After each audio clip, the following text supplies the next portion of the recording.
Behind the barbed wire and concrete walls of World War II prison camps, American prisoners of war faced a challenge as critical as survival itself: how to communicate without their captors knowing.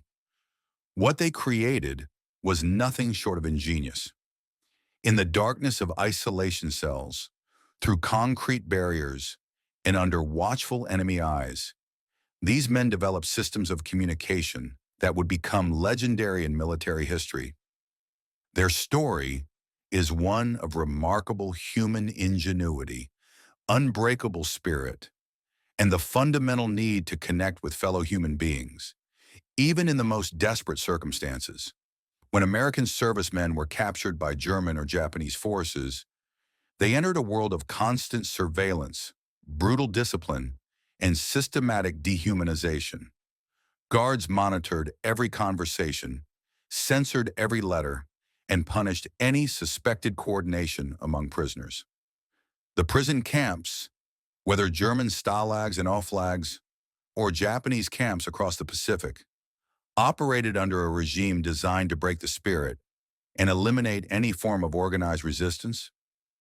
But the human need to communicate, to share intelligence, maintain morale, and organize resistance could not be suppressed. The stakes were extraordinarily high. A single careless word could mean the difference between a successful escape and execution, between keeping hope alive and watching it die in isolation, between providing crucial intelligence to Allied forces and remaining voiceless behind enemy lines. American POWs understood that communication was not merely about passing time or maintaining sanity. Communication was about resistance. It was about maintaining military discipline, planning escapes, sharing information about guard routines, warning each other about informants, and keeping the flame of hope burning in the darkest circumstances. The most widespread covert communication system developed by American POWs was elegantly simple yet profoundly powerful: the TAP code. This system was based on a 5x5 grid containing the alphabet, with C and K sharing a single square. Each letter could be identified by its position using two numbers, the first indicating the row, the second indicating the column. To communicate a letter, a prisoner would tap out the row number, pause briefly, then tap out the column number. For the letter H in the second row, third column, a prisoner would tap twice, pause, then tap 3 times. The beauty of tap code lay in its complete lack of requirements. It needed no materials, no visibility, no freedom of movement, just a wall, a water pipe, a bed frame, or even a shared cup. 2 quick taps for the row, a distinct pause, then taps for the column. With these simple combinations, entire sentences could be spelled out, messages could be passed, intelligence could be shared, and most importantly, isolated men could reach across concrete walls to touch another human soul. In prison camps across Europe and the Pacific, American POWs tapped messages through cell walls, along water pipes, across concrete floors, and through wooden slats of bunk beds. The sound was subtle enough to escape guards making their rounds, yet distinct enough for a trained ear to detect. New prisoners were taught the code within hours of arrival, a lifeline passed from man to man. From the experienced to the newly captured, veterans would begin tapping as soon as they heard a new prisoner being thrown into an adjacent cell. The first message was almost always the same: "Welcome. You are not alone. We are here with you." The psychological impact of that first communication cannot be overstated. Imagine being shot down over enemy territory, captured, interrogated, beaten perhaps, then thrown into a dark cell in complete isolation. The fear, the uncertainty, the crushing loneliness would be overwhelming. Then, in that darkness, You hear a rhythm on the wall. At first, you might not understand it, but then, slowly, the pattern becomes clear. WELCOME. Someone is there. Someone knows you exist. Someone cares enough to reach out through the concrete. That simple message carried more than information. It carried hope. It carried brotherhood. It carried the promise that you had not been forgotten. One former POW recalled hearing the tapping for the first time and not knowing what it was. Then someone spelled out the word welcome, letter by letter, and suddenly he understood. He was not alone anymore. Another remembered being in solitary confinement for weeks, with tap code being his only connection to the outside world. Every morning, the prisoner in the next cell would tap good morning, and every night, good night. These simple greetings, this acknowledgement of shared humanity, kept him sane when nothing else could. But tap code was used for far more than greetings. It became the backbone of prison camp resistance and organization. Senior officers, often held in isolation to prevent them from commanding enlisted men, used tap code to maintain the chain of command. They would send orders through the walls, from cell to cell, sometimes traveling through dozens of prisoners before reaching the intended recipient. These orders might concern escape plans, instructions on resisting interrogation, warnings about informants, or strategic guidance on handling particular guards. Intelligence flowed through the tap code network with remarkable efficiency. If one prisoner learned during a work detail that Allied forces were advancing, that information would be tapped through the prison that very night. If someone discovered a weak point in the fence or observed a change in guard rotations, the intelligence would spread through the network faster than any conventional system could manage. The Germans and Japanese, despite their vigilance, never fully comprehended the extent of communication happening under their noses, through their walls, along their pipes. The tap code also served crucial functions in escape planning. Prisoners planning an escape would coordinate their efforts, ensure diversions happened at the right moment, and warn others to cover for their absence during roll calls. When escapes failed and prisoners were recaptured, they would tap out information about what went wrong, what routes were now known to guards, and what methods had proven ineffective.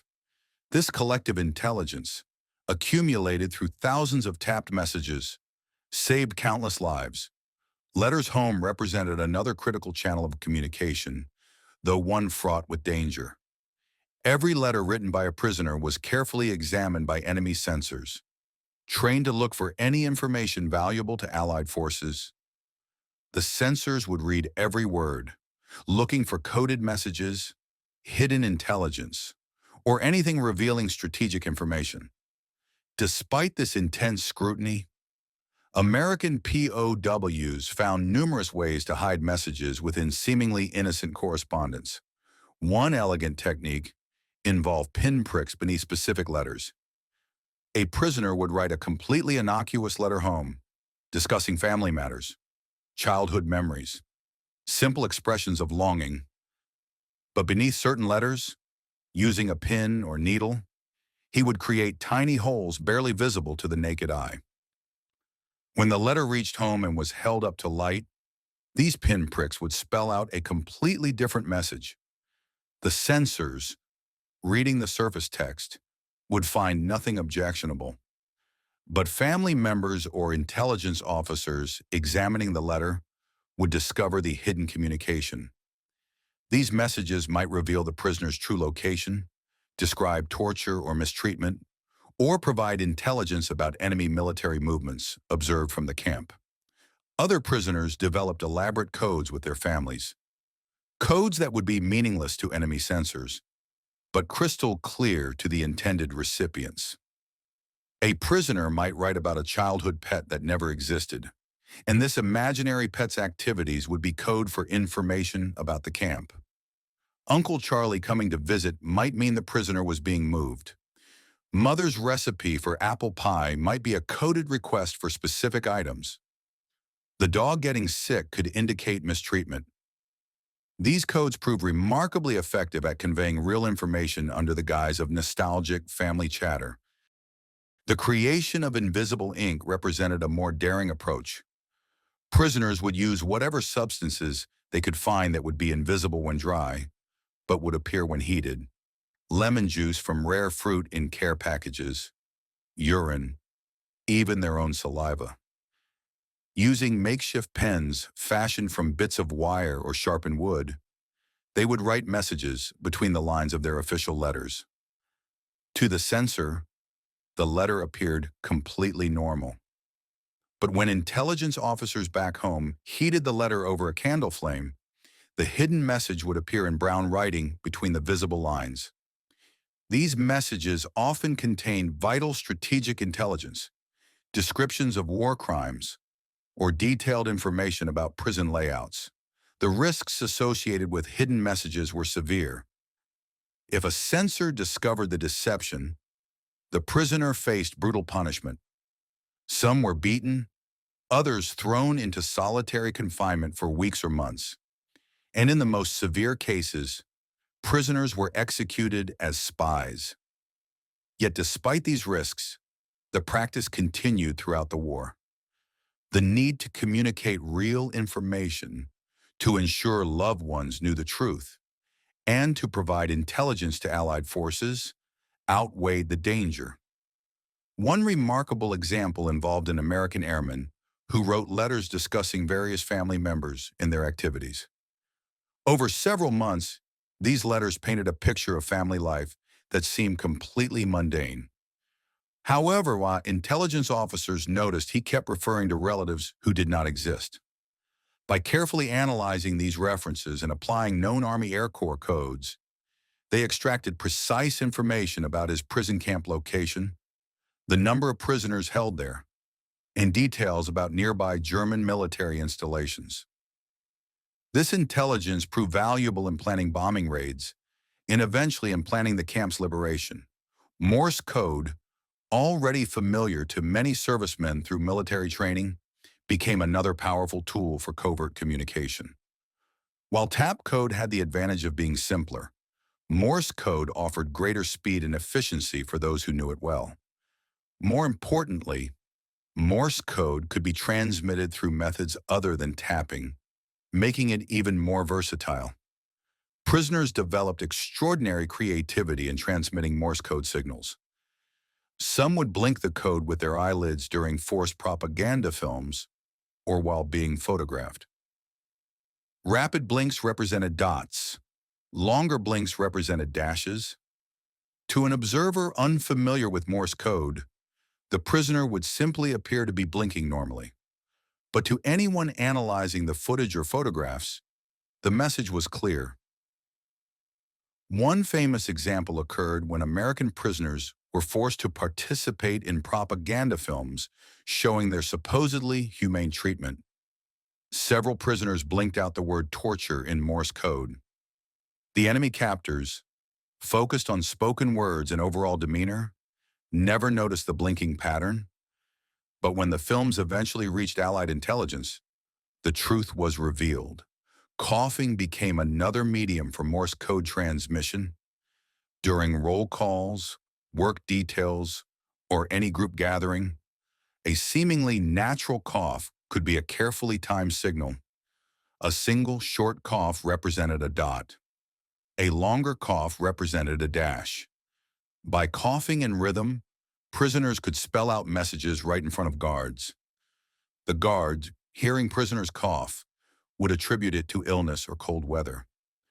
They never suspected that intelligence was being passed, orders were being given, or escape plans were being coordinated through these apparently involuntary sounds.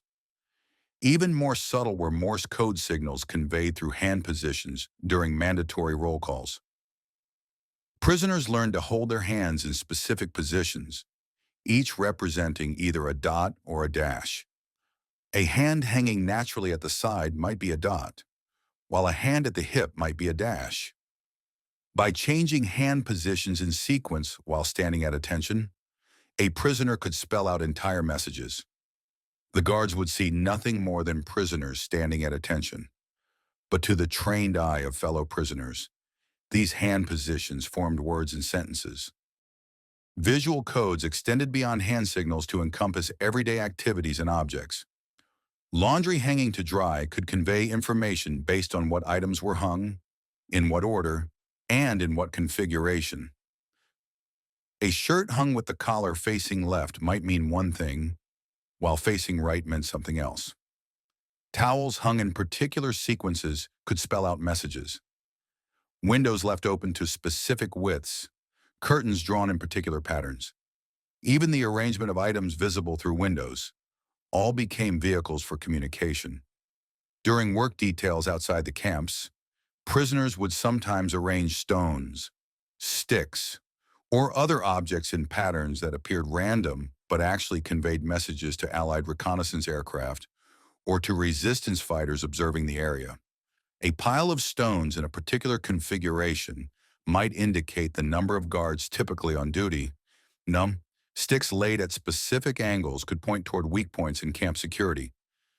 These signals required exceptional care because they needed to be visible to friendly observers, while appearing completely natural to enemy guards. The way a man scratched his ear during inspection could convey meaning. Scratching with one finger versus multiple fingers, scratching high on the ear versus the earlobe. These minute variations in seemingly unconscious behavior were actually carefully controlled signals. Yawning could be coded. Stretching could carry meaning. Even the direction a prisoner faced in formation could constitute a message. The entire vocabulary of human movement was pressed into service for communication, turning the prison camp into a place where messages flowed continuously beneath the surface of apparent compliance. Discovery of these communication methods meant severe punishment. Guards who caught prisoners tapping on walls would drag them from their cells and beat them savagely. Solitary confinement in tiny dark boxes, barely large enough to stand or sit, sometimes for weeks or months, was common punishment. Food rations would be reduced to starvation levels. In Japanese camps particularly, torture was employed systematically. Prisoners were hung by their wrists, beaten with bamboo rods, subjected to water torture, or placed in stress positions for hours or days. In some cases, the punishment was death. Despite these terrifying consequences, the communication continued. When a prisoner named Johnson was caught tapping late one night, he was immediately seized and thrown into the punishment box for 2 weeks. The box was a metal container barely large enough for a human body, with no light, no sanitation, minimal ventilation. The temperature could become unbearable during the day and freezing at night. Food was a ladle of rice or thin soup once a day. Water was scarce. The psychological impact was intended to break the prisoner's will completely. But when Johnson emerged after 14 days, gaunt, weakened, and traumatized, the first thing he did upon returning to his cell was tap on the wall again. His fellow prisoners heard those taps and understood their meaning more clearly than any words could convey. The message was simple but profound. They could not be broken. The punishment had been endured, the price paid, but the communication would continue. The guards could inflict suffering, impose isolation, threaten death, but they could not break the spirit that drove these men to connect, to resist, to remain soldiers even in captivity. This pattern repeated itself countless times across thousands of prison camps. Guards would discover a communication method, punish those involved severely, believe they had solved the problem, only to find the communication resuming shortly after. It became a constant battle of wits, with prisoners continually innovating. The prisoners held an inherent advantage because they had something the guards lacked: motivation born of desperation and brotherhood. Staying connected was not merely desirable, it was essential to survival. The importance of communication extended beyond passing intelligence or coordinating escapes.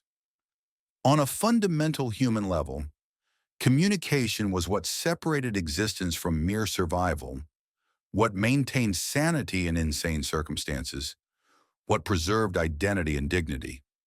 Prisoners in isolation have testified that they knew the names of men in adjacent cells whom they never saw, knew their hometowns, knew about their families, knew their hopes and fears, all through tapping on walls. These relationships, built entirely through coded knocks and vibrations through concrete, were often as strong as any formed through face-to-face interaction. The tap code also served to maintain military discipline and chain of command in circumstances designed to destroy both. Senior officers, kept in isolation to prevent them from exercising command authority, used tap code to reach their men and continue functioning as leaders. They would send orders, make decisions about camp policy, settle disputes, and maintain the military hierarchy that gave structure and meaning to prisoners' existence. This continuation of military order was itself a form of resistance, a refusal to accept that capture meant the end of military service. Training in covert communication began almost immediately upon capture. Veterans of the prison system would identify new prisoners and begin teaching them tap code within hours. This training was conducted despite the risks because everyone understood the system only worked if everyone participated. Since direct instruction was usually impossible due to isolation or surveillance, teaching often occurred through patient repetition. A veteran prisoner would tap out the alphabet grid pattern repeatedly until the new prisoner began to understand. Then would come simple words, tapped slowly and clearly. Over days or weeks, competence would develop. Soon the new prisoner would be tapping messages himself, teaching the next arrival, becoming another link in the chain. After liberation, when prisoners finally returned home and could speak freely, many of these communication techniques were documented and incorporated into military survival training. The tap code became part of the curriculum for pilots and special forces, taught alongside other survival, evasion, resistance, and escape techniques. What had been discovered in the desperate circumstances of prison camps became formal military doctrine, a legacy passed down to subsequent generations who might someday face similar challenges. The story of American POW communication during World War II is ultimately about the indomitable nature of the human spirit. It demonstrates that even when everything is taken away, when freedom is lost, when even basic human contact is forbidden, people will find ways to reach out to one another. It shows that the need to communicate, to connect, to share our humanity is so fundamental that no amount of barbed wire, no thickness of concrete wall, no severity of punishment can fully suppress it. The techniques they developed were born of necessity, refined through experimentation, and maintained through courage. The tap code, with its simple elegance, required only the basic human ability to perceive rhythm and pattern. The hidden messages in letters demonstrated remarkable creativity and attention to detail. The Morse code signals transmitted through blinks, coughs, and gestures showed adaptability and innovation. Taken together, these methods formed a comprehensive communication system that operated continuously beneath the surface of prison camp routine, invisible to most guards, but vital to every prisoner. The risks these men took were not undertaken lightly. Every tap on a wall, every pinprick beneath a letter, every coded cough or blink was a conscious decision to defy the enemy and accept the consequences if caught.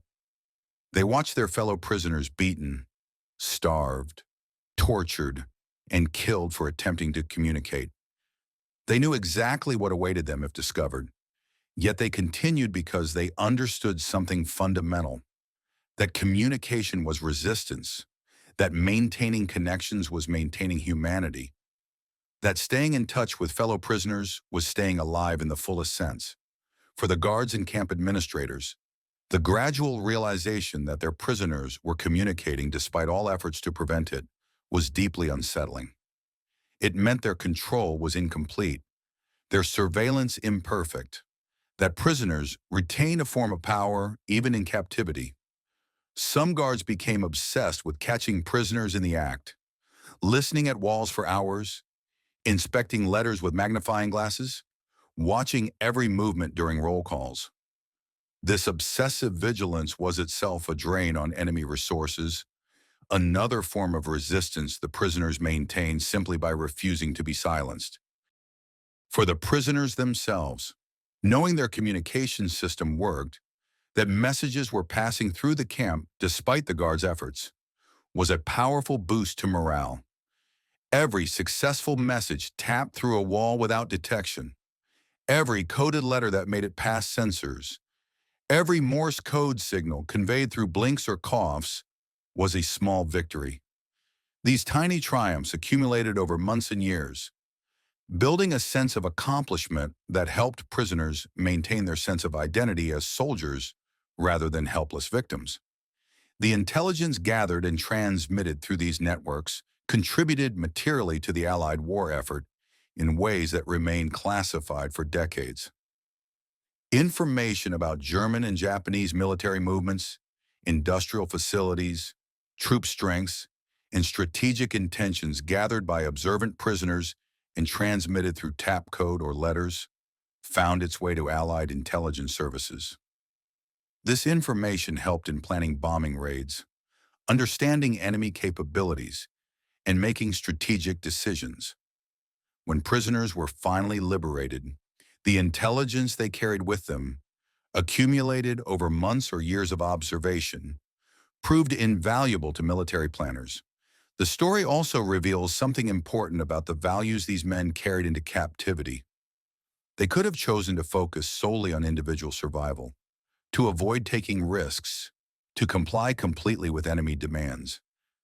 Some prisoners did make these choices, and their decisions, born of fear and suffering, are understandable. But the majority chose a different path. They chose to take risks to maintain connections. They chose to resist through communication, even when punishment was certain. They chose brotherhood over isolation, solidarity over self-preservation, continued service over passive endurance. These choices reflected values instilled during military training, but also something deeper and more universal about human nature. People are social beings. We need connection, communication, and community to truly live rather than merely exist. In the extreme circumstances of prison camps, these needs became matters of survival. Prisoners who maintained communication, who participated in the tap code network, who felt part of a community even in isolation, had better survival rates, both physical and psychological, than those who became truly isolated. The veterans who survived imprisonment and returned home carried these experiences with them for the rest of their lives. Many found it difficult to speak about their time in captivity, the suffering they endured, the friends they lost. But when they did speak about the communication systems they developed and maintained, a note of pride always entered their voices. This was something they had created in the worst circumstances imaginable. This was a victory they had won against an enemy who held every apparent advantage. This was proof that even in the darkest places, the human spirit can find light and share it with others. The tap code, the hidden messages, the Morse signals, all the ingenious methods American POWs developed to communicate without their guards knowing, represent a remarkable chapter in military history. But more than that, they represent a chapter in the larger story of human resilience, creativity, and the fundamental need for connection that defines our species. Behind the barbed wire and concrete walls of World War II prison camps, American servicemen faced challenges that would break most people. Yet they not only survived but found ways to maintain their humanity, their dignity, and their connection to one another. They turned walls meant to isolate into conduits for communication.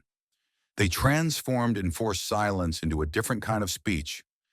They proved that the human voice, in all its forms, cannot be permanently silenced by any force on earth. Their legacy endures not only in military training manuals and historical accounts, but in the broader understanding that communication is resistance, that connection is survival, and that even in the most desperate circumstances, people will find ways to reach out to one another. The simple rhythm of taps on a wall, the carefully placed pinpricks beneath letters, the precisely timed coughs and blinks. These were not merely techniques of covert communication. They were affirmations of humanity itself, declarations that we are more than our circumstances, that we retain agency and choice even when everything has been taken from us, that we will not be silenced, we will not be isolated, we will not surrender the fundamental human right to communicate with our fellow human beings. This is the true story of how American POWs communicated during World War II, a story of ingenuity born of necessity, courage maintained through suffering, and the unbreakable will to remain connected, remain human, and remain soldiers, regardless of what their captors attempted to impose upon them.